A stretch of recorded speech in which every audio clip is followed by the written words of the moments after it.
of sheltering, availability of gas, do their gas stations have generators? Then they were actually activate their emergency operations centers and full commands. This room was set up as an EOC and had the full command of the city in here. All the senior people in the city were in this place. They opened shelters. Stanford opened a shelter. Did New Canaan? I forget whether they did, but Norwalk did. Bridgeport did. Most communities called up CERT, and there were CERT people involved. And then the state was calling up with what they called inserts, which was, "Hello, Stanford, congratulations. There's just been a train with 1,000 people on it knocked off the tracks 2 miles east of Stanford Station. What are you guys going to do to react?" kind of thing. And one of the things that was listed, what was that? What were you going to do? I never said To the train? My brother would shoot me. Yeah, I know. That was about the response. And one of the things that was very specifically stated in this thing, there was page after page in the instructions, was testing communications. Communications, something we kind of do. The state specifically did not invite ham radio to play. The state's document said, we don't see much value in inviting ham radio into this exercise. And we can talk about why later. Some of you have heard my diatribes on the subject. Municipality. Romney once said that too, Municipalities and Red Cross were authorized to call up ham radio if they wanted to. But the state specifically said we're not bothering to include ham radio in this thing, even though one of the major components was a communications exercise. So that, even though Betsy and Wayne haven't figured out, that says something about what the state thinks or doesn't think of ham radio in the state. Sarah and G-Bark, not G-Narc, G-Bark, were specifically asked by their municipalities to participate. There may have been 1 or 2 others in the state. I've heard rumors that there are, but nobody can confirm or deny. Danbury, okay. Stanford was asked by the city of Stanford to participate. G-Bark was asked by the city of Bridgeport and by Stratford to participate. In particular, we were asked to test backup communications for Red Cross, which is one of the things we were doing during the actual Hurricane Irene. So one of the things we did was we worked with Red Cross, particularly Frank, who's those of you who don't know, is a member of SARA, who's also a senior Red Cross volunteer, to create simulated but realistic communications that would be going from the shelter to the EOC, from the EOC to Red Cross operations and Red Cross headquarters. It's data. It's not the kinds of things you send by voice. It's things like status reports. We have this many people in the shelter, this many male, this many female, this many under 18, this many over 70, this many who require medical, this many who require whatever. We got X number. We expect to serve X number of meals. We need Y number of non-wheat or non-allergic meals. We have the following special medical needs. Things like that. Status kind of data that's best sent digitally. Very little of it was appropriate for voice. I mean, if you have to, and the classic way of sending in the past, that ham radio sent in the past was voice, but most of this data is terrible to be sent by voice. We did choose NBEMS rather than packet. Some of you may remember NBEMS, Narrowband Emergency Messaging System, is a system based on the common digital modes. You've all heard of PSK. There are other modes like Olivia. There's modes like Tor and Domino. RTTY is a classic digital mode, although not one that's suitable for emergency communications, since even when you're lucky, you get about 40% copy. And we decided to use that rather than packet for 2 reasons. One is there are a lot more people who can do classic digital modes than there are people who can do packet these days. Packet may or may not have some advantages. in terms of reliability, but you have 0% reliability when you don't have any operators. And you can't get the message through. So we decided to use that. Also, NBEMS is more suitable for chaotic situation. And one of the things that hams are not recognizing yet is when we get called, because we have to provide communications, it's real chaos. It's a real disaster. Whatever fixed infrastructure you may already have is going to be gone. You know, if we have repeaters and linked repeaters, and our repeaters are sitting co-located with the states, the city and the state equipment, if the city and the state equipment have been knocked out, chances are our equipment has been knocked out too. And it's a lot easier to set up a new digital station with people who already do PSK or one of those modes than it is to try to get people set up on packet in an emergency. So we chose that. We tested VHF-UHF Simplex between Stanford High and the EOC here. Our radio's actually down at the other end of the hall. We tested from Stanford High to AITE, the Academy of Information Technology on High Ridge Road, which is possibly one site that might be used as a backup EOC if this one was not available. And we tested from Stanford High to Sterling Farms. We just parked the car in front of the communications bunker there. Gee, what a surprise, communications was great. Simplex, VHF, UHF communications was great for the mile or two distance in Stanford. Actually, Sterling Farm was a bit of a problem because Stanford High and a big hill are between Sterling Farm and Stanford High School, and the Stanford High School location, but it wasn't bad. One of the things that's come out of that is we're hitting the city again on the need for permanent antennas on the buildings. We may get it this time because the fire department has taken up that cudgel also and said, you know, that would be a really good idea, because if you got something like a disc cone, it's a wide band across the whole, most of the VHF, UHF spectrum, we could use the antennas also. And they're only about $150 for a decent antenna. So the fire department is now pushing on that. No, who knows? Surprisingly, we did not do well going simplex from anywhere in Stanford to Bridgeport Red Cross.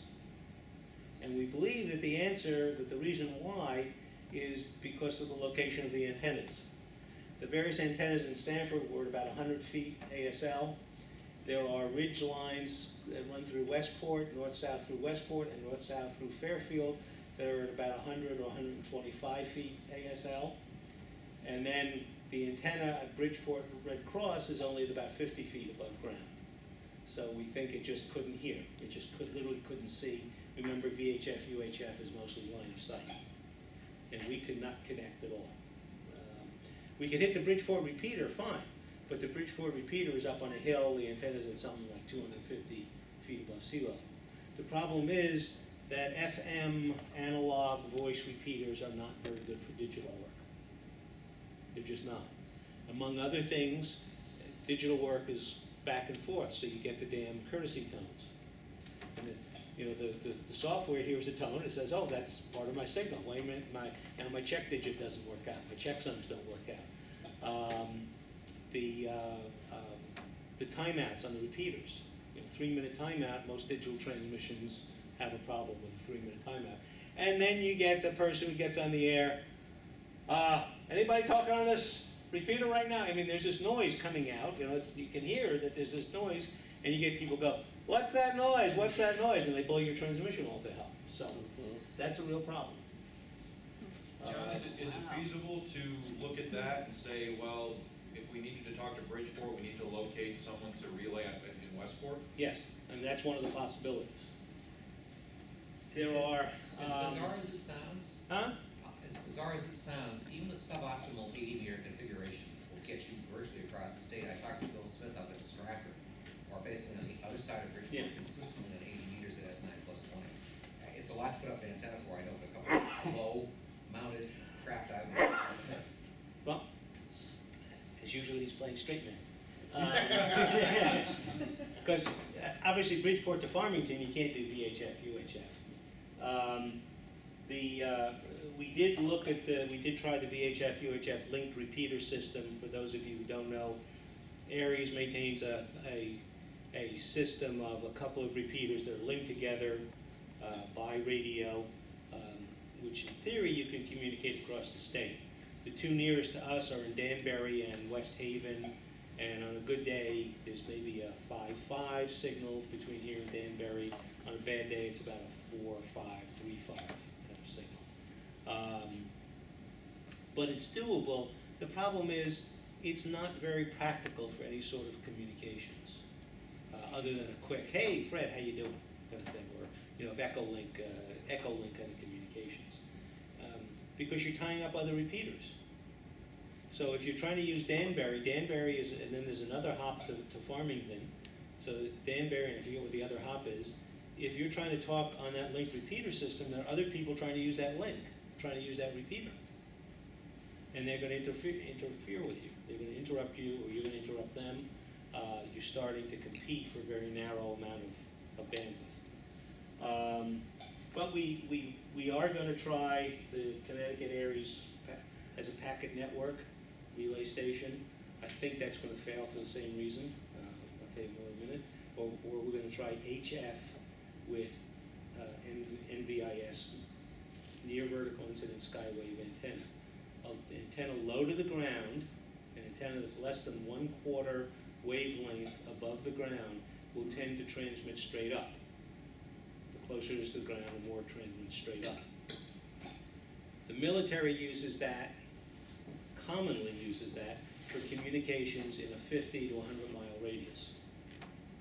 It's very good. It can be reliable once you learn how to use it properly. And for the military, it has the added advantage of the enemy can't triangulate on you. They can't see where the signal's coming from. It's just a funny. If you've ever seen pictures of soldiers and they're out there and you see the guys with the backpack and the antenna goes up a little bit and then it goes horizontal, that's actually an HF NVIS antenna. It's not a VHFUHF antenna. And that, I always thought that it went horizontal so that it's not sticking up so the enemy can see them. No, it's sticking across to get the NVIS component. You mostly have to use 80 meters or 160 meters. 40 meters sometimes will work. 80 meters is a dipole's 130 something feet, which gets to be a little difficult to set up here in downtown Stamford, downtown Bridgeport. There are shorter antennas that you can try. And I would like to experiment with some of these. I've got a couple of people in Bridgeport who are willing to work with us to experiment with setting up some of these antennas. Here's a thought, we could just borrow Frank's car, stick it in the parking garage on level 4, we could do that test with Bridgeport out of mobile, and I'm sure we could hit them. Frank's car. Frank, isn't Casella? Yeah. Does he have HF in his? Oh, Yeah, yeah. he's got like a 706 in his car. You got that big stick in the back end. Does he? Oh, okay, I didn't know that. But that's a vertical, so we do have the. So I'm working on a slant. I know, that's not gonna hurt. No? 90-degree slant. Yeah. Well, you could probably slant the hedge. He's got it on a hedge. He's got it on a hedge. Or whatever, yeah. Yeah, I have a BTV5 vertical, and I use it on 80 meters on that Too tall. 4 p.m. net on 3922, Okay. and I get Connecticut and Right. easily, yeah. So All right, well, all right, let's try that too. and I get certainly I get Long Island and Maine and all that at that Yeah. with that antenna. I've tried some.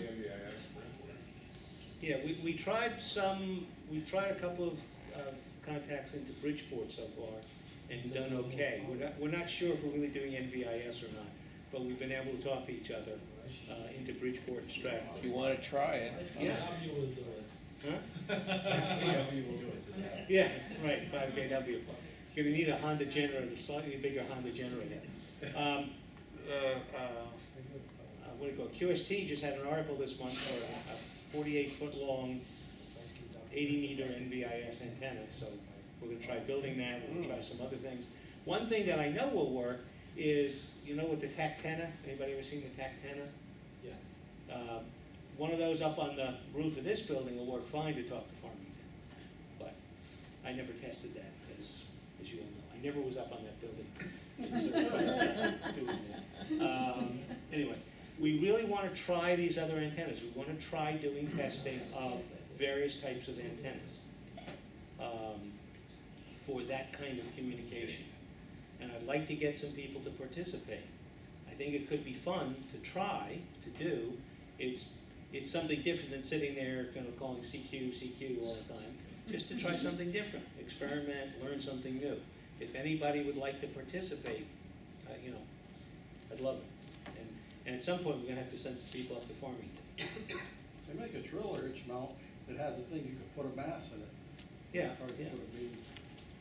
yeah, a low beam, I don't know, but 80 meters. I'll try if you want. Okay. Yeah. Anybody else? And again, we want to get people up on digital.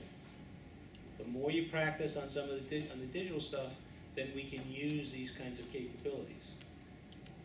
We could do For some emergency. workshops on digital, like Danbury used to do Yes, workshops. we did one 2 years ago. Would anybody be interested in doing another digital workshop like we did, what was it, 2 years ago or a year and a half? Yeah, I think A year it was and a half. years ago. Anybody interested in getting some experience? Especially if my antenna gets put up. Okay. Actually, too bad we couldn't get something like in this room on a weekend, and Digital, do a class on the weekend in this room with digital. Yeah, we did it over the air. We literally did it over the air. Yeah, it was you and me. I don't think you were, there was No, there were a hardly couple of any. other people. There weren't that many on 2 meter. We tried that for an hour or two. Yeah, but then we also It went to was- HF. We had about 4 people. He was there. There were 4 people. And the nice thing, remember, the nice thing about digital is that the same equipment you're gonna use for digital, you can also use for regular QSOs. It's a very good DX mode. It's like CW, it's low power. 5 watts to 10 Tasmania, or deep into Eastern Europe, or even the Far East. 30 watts is the typical digital QSO, is at 30 watts. So it's a very nice way of operating. But it gives us an advantage because if we can learn these things, we can use them also for the emergency communications. It was a pretty big deal that Stanford was asked to participate in this thing. But the Sarah Club was asked to participate. It was a pretty big deal that we had that. Like I said, not many were. And it says something about what the other clubs are not doing and what the city thinks of us. Maybe a thing on building go boxes too. Yeah. You know, That's all extra news. Okay, any questions, anybody? John, anybody else wanna work on this stuff? John, John? I do, But, can. yeah, time is an issue. I gotta see when I'm working. Yeah, I mean, I'm a little VHF challenged in terms of my location, but HF. HF, yeah, yeah. What's the repeater status these days? Not to be too off topic, but. I haven't been working on it. Question was Faith, drawn. you I and should a work. shaman to get it done. Yes, no, I just haven't, I had a busy summer. Hey, you know, no problem. Use that 897 for that. All right, next subject is the Sunday night net. And what do we want to do about a Sunday night net? We got to the point where we're getting 1 or 0 people on the net. It was kind of, just was sort of not there and a little bit embarrassing. I got a question, is that on the 655 Yes. repeater? I used to hear that repeater all the time, we talked to it reliably, and when you had some antenna issue, it kind of disappeared from my, Well, maybe because I'm we're in operating from the Norwalk. hospital, we're not operating from. Where did you get? I'm in Norwalk. Yeah, Okay. the hospital will be an issue, we need to Yeah. finish that project. And that thing used to be local to me, it was a good solid signal, and all of a sudden it's like, Yeah. Yeah, we're at the hospital right now, and I don't even listen to it anymore. we need to get back up at Sterling Farms. But as little as 4 years ago, we were operating off the hospital and getting 7 to 10 people a night. Well, usually on the hospital, we were getting a lot fewer. It quit. Because remember, there was a period we were switching back and forth and whatnot. And there were a lot of people in Norwalk that just couldn't make it in. K1OF used to listen, but you can only hear it when we're on the Sterling Farm. Yeah, stay on that roof. Are people interested in a voice net? I mean, I think that's for the first question. No, Sunday night. If there's interest in a voice net. So how about a swamp and shop Football. net too? Your opposite football. Well, That could be part of a Kinda voice what? net, but if there isn't real interest in a weekly voice net, then any other discussions unfortunately are not. There is another weekly net, and Norwalk's been having one on Wednesday. John's been connecting us to. It's being run very nicely, by the way. I have participated, and if anybody has a chance, 8 o'clock on Wednesday, to listen to Norwalk. Sam has tried very hard and doing an excellent job, from what I have heard. It's a more directed net, it's a little bit more formal, but Sam is doing it, and I suggest everybody take a listen to see whether we should be doing it that way or the less formal way that we've been doing in recent years. And John, you've been connecting us up to some. Yes, on Monday night at 8 o'clock, I have the New England Echolink system net on. It's very good control net. And it usually lasts an hour. Actually, this Monday it was actually longer. A lot of people signed in. Actually, 2 people connected to my Echolink, and it works very good. And you know, you can hear and participate into what a net control net would be. They're very good. On Monday night at 8 o'clock. So I'm not hearing. I didn't hear a big response of people saying, "Yeah, we still want to have a net." We can just have an informal net, and people can say, "Hey, we're going to get together Thursday nights at 9 o'clock." But I'm not hearing. I'll get you one sec, Chris. I'm not here. I didn't hear a big yeah. We want a net. So, Chris, what we doing? I was gonna say, I think the concept of a net is a good idea, but there has to be some, maybe attraction of the net, maybe a subject of discussion for the night, or something like that, because, like, part of the problem with the net is a lot of the time, especially as there's fewer and fewer people, you get on, and it's just sort of, 2 or 3 rounds of, okay, well, the repeater seems to be working okay, and, all right, let's play the news line. And, that there's not a big draw with that, but I think if we had like a specified subject of discussion, I think that might, I don't know, more people want to. Okay.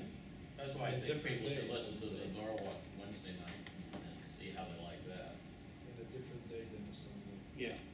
I think some people. Yeah, I mean, that's the question. If people are interested, we can do it any day at any time, as long as we have a good number of people. But if there's really no interest in a voice net, then I hate to say it, because I think it's really important for the club and the I think repeater. it's a nice idea, I think it's a great idea. It's a great idea, but no one's sitting here going, yeah, I wanna do a voice net. Well, I wanna do a voice net.